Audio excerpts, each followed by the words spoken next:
அனைவருக்கும் வணக்கம். நான் உங்கள் 5ஆம் தலைமுறை ஜோதிடர் ராம்குமார் ராஜேந்திரன். நம்ம இன்னைக்கு பார்க்க போகிற தலைப்பு, கடகராசி அன்பர்களுக்கு உங்களுடைய ராசிக்கு 6ஆம் இடமான தனுசு ராசியில் செவ்வாய் பகவானுடைய பெயர்ச்சி. செவ்வாய் உங்களுடைய ராசிக்கு 5 மற்றும் 10ஆம் இடத்திற்கான அதிபதி. இந்த நிகழ்வு காலகட்டங்கள் அப்படின்னு பார்த்தீங்கன்னா 6/12/2025 முதல் 11/1/2026 வரை சுமார் 35 நாட்களுக்கு நடைபெறவிருக்கு. செவ்வாய் ஒருவருக்கு தைரியத்தையும் தன்னம்பிக்கையும் துணிச்சலையும் கொடுக்கக்கூடியவர். இந்த நிகழ்வு காலகட்டங்கள், இந்த செவ்வாய் பகவானுடைய பெயர்ச்சி காலகட்டங்களில் கடகராசி அன்பர்களுக்கு தங்களுடைய வாழ்க்கையில் எந்த விதமான அற்புதங்கள் மற்றும் மேன்மைகளை தரப்போகுது அப்படிங்கிறத இந்த காணொலியில் தெளிவாகவும் துல்லியமாகவும் பார்க்கலாங்க. நம்ம சேனலை ஃபஸ்ட் டைம் பார்க்குறவங்களாம் அதை சப்ஸ்கிரைப் பண்ணிக்கோங்க. பெல் பட்டனை கிளிக் பண்ணி ஆல் அப்படிங்கிற ஆப்ஷன் கொடுத்துக்கோங்க. கடகராசி அன்பர்கள் சந்திர பகவானை அதிபதியாக கொண்டவர்கள். எல்லா விஷயத்தையும் சுறுசுறுப்பாக செய்யக்கூடிய நபர்கள். தன்னை சுற்றி இருக்கிறவங்க எப்போவுமே மகிழ்ச்சிகரமான சூழலில் இருக்கணும் அப்படின்னு நினைக்கக்கூடியவர்கள். சூழ்நிலைக்கு தகுந்தாற்போல் தன்னுடைய சூழ்நிலையை மாற்றி அமைத்து கொள்ளக்கூடிய தன்மையை கொண்டவர்கள். எல்லா கஷ்ட நஷ்டங்களையும் தனக்குள்ளே வச்சு வாழக்கூடிய ஒரு நபர்கள். அடுத்தவர்களுக்கு உதவி செய்யும் மனப்பான்மை கொண்டவர்கள். எப்போவுமே மகிழ்ச்சியாகவே இருக்கக்கூடியவர்கள். எவ்வளோ கஷ்டமாக இருந்தாலும் வெளியே காட்டிக்கவே மாட்டாங்க. அந்த அளவுக்கு எல்லா கஷ்ட நஷ்டங்களையும் தனக்குள்ளேயே வச்சு பார்த்துக்கக்கூடிய நபர்களும் இந்த கடகராசிக்காரர்கள்.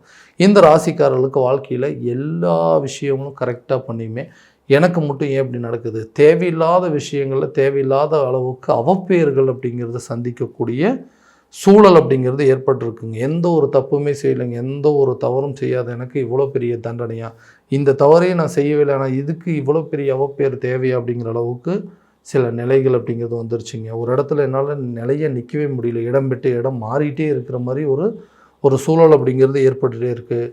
தொழில் ரீதியாகவும் பெரிய முன்னேற்றம் இல்லை, எல்லாமே அப்படியே தேக்க நிலையில் இருக்குங்க, மந்த நிலையாக இருக்குது. போட்ட முதல்ல எடுக்க முடியல, பெரிய அளவில் அந்த லாபத்தை பார்க்க முடியாத அளவுக்கு சூழல் அப்படிங்கிறது ஏற்படுறதுங்க. சந்தித்த இழப்புகள் வழிகளை எந்த விதத்துலையும் என்னால் சரி கட்டவே முடியலன்னா, மற்றவங்க என்றைக்கும் ஏமாற்றணும் அப்படின்னு நான் நினச்சதே கிடையாது. என்னை மட்டும் எதுக்காக இப்படி ஏமாத்துறாங்க, எனக்கு மட்டும் ஏன் இவ்வளோ பெரிய கஷ்டங்கள், எல்லாத்தையுமே கரெக்டாக தாங்க செஞ்சுட்டு இருந்தேன். என்னோடய வாழ்க்கையில் இந்த நிகழ்வுகள் மட்டும் நடக்காமல் இருந்திருந்ததுன்னா இன்றைக்கி நான் இருக்கக்கூடிய லெவலே வேறு. அந்த அளவுக்கு சில சூழ்நிலைகள் அப்படிங்கிறது என்னோடய வாழ்க்கையவே புரட்டி போட்டுச்சு. கூட இருக்கிற நண்பர்களும் சரி, உறவினர்களும் சரி, உடன் பிறந்தவர்களும் சரி, அவங்க மூலமாக எந்த ஒரு சப்போர்ட்டுமே இல்லாமல் இன்றைக்கி தனிமரமாக நின்று எல்லாத்தையும் போராடி ஜெயிச்சிட்ருக்கேன். நிறைய பிரச்சனைகள், சொந்த உழைப்பால் முன்னேறணும் அப்படின்னு போராடிட்டு இருக்கிறேன். ஆனால் அந்த நேரத்தில் தேவையில்லாத வம்பு வழக்கு பிரச்சனை, கோர்ட்டு கேஸ் பிரச்சனை, அடுத்தவங்களுக்கு உதவி செய்ப்போ அது மூலமாக சில பிரச்சனைகள், இப்படி எல்லா விதத்துலையும் கெட்ட பேரை மட்டுமே சம்பாதிச்சிட்ருக்குங்க. இந்த நிலையிலேருந்து வெளியே வரவே முடியாதா, இந்த பணங்காசு என் கையில் நிற்கவே நிற்காது. ஏன்னா நைட்டும் பகலமாக கஷ்டப்படுறேங்க. எவ்வளோ கஷ்டப்பட்டாலும் இந்த உழைப்புக்கு தகுந்த ஊதியம் அப்படிங்கிறது எல்லாமே இருக்குது. கையில் ஒரு பணம் அப்படிங்கிறது என் கையில் நிற்கவே மாட்டேங்குதுங்க. இதனால் மன உளைச்சலாகி சரியாக தூங்க முடியாமல் ஆரோக்கியத்திலையும் நல்ல முன்னேற்றம் அப்படிங்கிறது இல்லாமல் போயிடுச்சுங்க. முன்னேற்றத்தை நினச்சி எடுத்து வைக்கக்கூடிய ஒவ்வொரு அடியும் தேவையில்லாத தடைகளாகவே நடந்துகிட்ருக்கு. இந்த தடைகளை உடைத்தெறியக்கூடிய காலகட்டமே வரவே வராதா, இந்த எதிரிகளை வெல்ல முடியாதா, நான் இருக்கக்கூடிய வம்புகளுக்கு சூழ்நிலையை கடந்து வர முடியாதா, கடன் இல்லாத வாழ்க்கையை வாழ முடியாதான்னு சொல்லி யோசிக்கக்கூடிய நபர்களுக்கு இந்த 6ஆம் இடமான தனுசு ராசியில் நடைபெறக்கூடிய செவ்வாய் பகவானுடைய பயிற்சி வாழ்க்கையில் நிறைய அற்புதங்கள் மற்றும் மாற்றங்களை கொடுக்க போதுங்க. தொழில் ரீதியாக இதுவரை இருந்த தேக்க நிலை, மந்த நிலை அப்படிங்கிற நஷ்ட நிலை அப்படிங்கிறது மாறுங்க. தொழிலில் நல்ல ஒரு முன்னேற்றம் இருக்க போது. தொழில் ரீதியாக நிறைய புது முயற்சிகள் எடுக்க போகிறீங்க. சொந்தமாக சில தொழிலை தொடங்குவதற்கான வாய்ப்புகள், புதுசாக ஒரு பிஸ்னஸ் ஸ்டார்ட் பண்ணி அந்த பிஸ்னஸில் நல்லா சாதிக்கக்கூடிய ஒரு காலகட்டமாக இருக்க போது. நிறைய நாள் பிளான் பண்ணிகிட்டு இருந்தால் அதை ஆரம்பிக்கவே முடியல அப்படின்னு யோசிக்கிறவங்களுக்கு கண்டிப்பாக கூடிய விரைவில் அதுக்கு உண்டான ஒரு வாய்ப்புகள் அப்படிங்கிறது கிடைக்கும். அந்த வாய்ப்புகளை வச்சு நீங்கள் மறுபடியும் ரீஎன்ட்ரி கொடுப்பதற்கான ஒரு சூழல் அப்படிங்கிறது ஏற்படுங்க. வேலையில் இருக்கக்கூடிய நபர்களுக்கு எந்த ஒரு வேலையிலையும் நிரந்தரமாக இருக்க முடியலைங்க.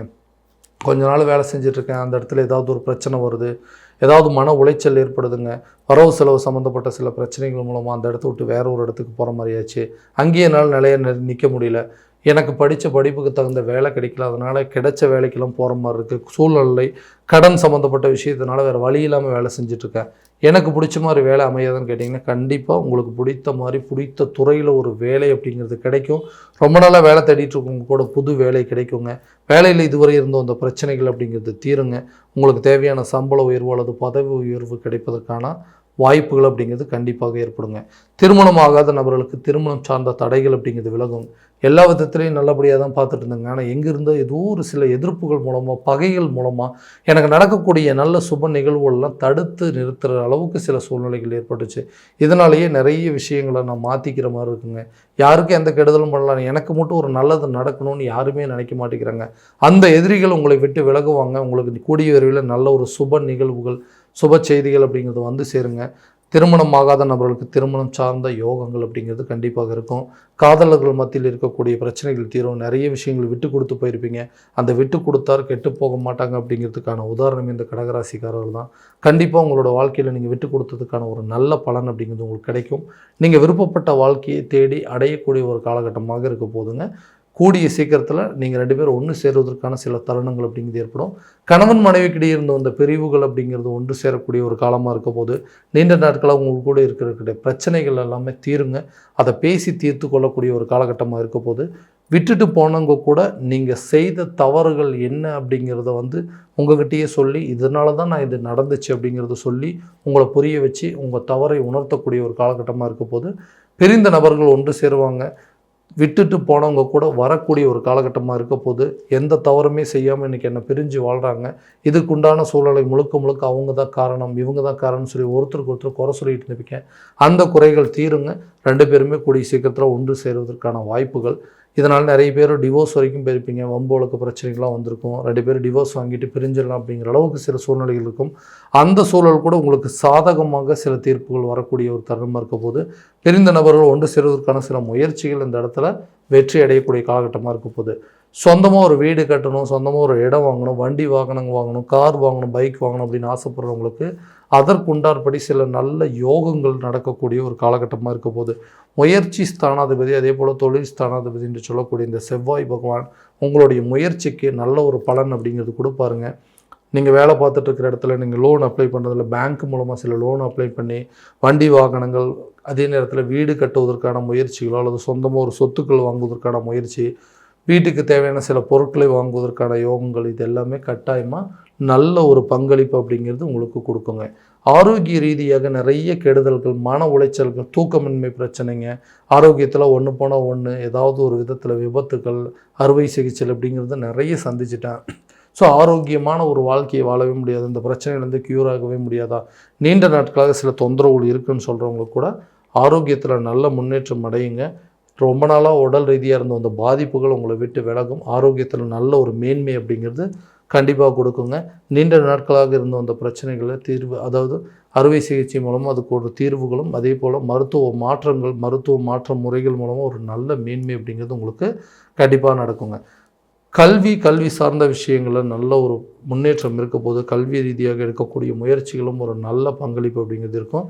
நல்ல கல்வி, நல்ல மதிப்பெண் பெறக்கூடிய ஒரு தருணமாக இருக்க போதுங்க. கடன் ரீதியாக இருக்கக்கூடிய விஷயங்கள், கடனால் இன்றைக்கி நான் பட்ட அவமானங்கள், கஷ்டங்கள், இதனால் மன உளைச்சல், இந்த தூக்கமின்மை பிரச்சனை எல்லாமே வந்துச்சு. ஸோ கடன் எப்படி அது, ஏன்னா நிறைய பேர்த்துக்கு ஒரு காலத்தில் உதவி செஞ்சாங்க.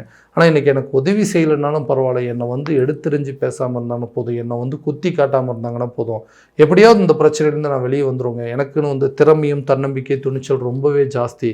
யாரும் உதவி பண்ணலைனாலும் பரவாயில்ல, என்னை அமைதியாக விட்டுட்டா போதுங்க, எப்படியாவது இந்த பிரச்சனையிலேருந்து நான் வெளியே வந்துடுவேன். அதற்குண்டானபடி சில முயற்சிகளை வந்து ட்ரை பண்ணிகிட்ருக்கேன். கரெக்டான நேரத்தில் எனக்கு அது கிளிக் ஆக மாட்டேங்குதுன்னு யோசிச்சிங்கன்னா கண்டிப்பாக அதுக்கு உண்டான ஒரு காலகட்டமாக இருக்க போது, இந்த டிசம்பர் மாதம் முடியறதுக்குள்ளேயே கண்டிப்பாக உங்களுடைய மொத்த பிரச்சனைகள் தீரக்கூடிய ஒரு காலகட்டங்களாக இருக்க போகுது. ஸோ இது வரைக்கும் நம்ம பார்த்ததெல்லாம் கோச்சார ரீதியான பலன்கள் மட்டும்தாங்க. இந்த பலன்கள் அனைத்து உங்களுக்கு நடக்குமானா உங்களுடைய சுய ஜாதகத்தை முழுமையாக தெரிஞ்சுட்டு அதற்குண்டானபடி சில முயற்சிகள் எடுக்கும்போது வாழ்க்கையில் எல்லா விதமான வெற்றிகள் அப்படிங்கிறது உங்களை தேடி வருங்க. ஸோ உங்களுடைய ஜாதகத்தை எங்கிட்ட பார்க்கணும் அப்படின்னு விருப்பப்பட்டீங்கன்னா கீழே தெரிகிற நம்பருக்கு காண்டாக்ட் பண்ணி அப்பாயின்மெண்ட் ஃபிக்ஸ் பண்ணிக்கோங்க. அப்படி இல்லையா உங்களோட ஜாதகத்தை வாட்ஸ்அப் மூலமாக அனுப்பிச்சி வச்சிங்க அப்படின்னா தெளிவான முறையில் கணிச்சு துல்லியமான பலன்கள் அப்படிங்கிறது உங்களுக்கு தெரியப்படுத்தப்படுங்க. மீண்டும் அடுத்த காணொளியில் உங்களை சந்திக்கும் வரை உங்களிடமிருந்து விடைபெறுவது உங்கள் ராம்குமார் ராஜேந்திரன். நன்றி.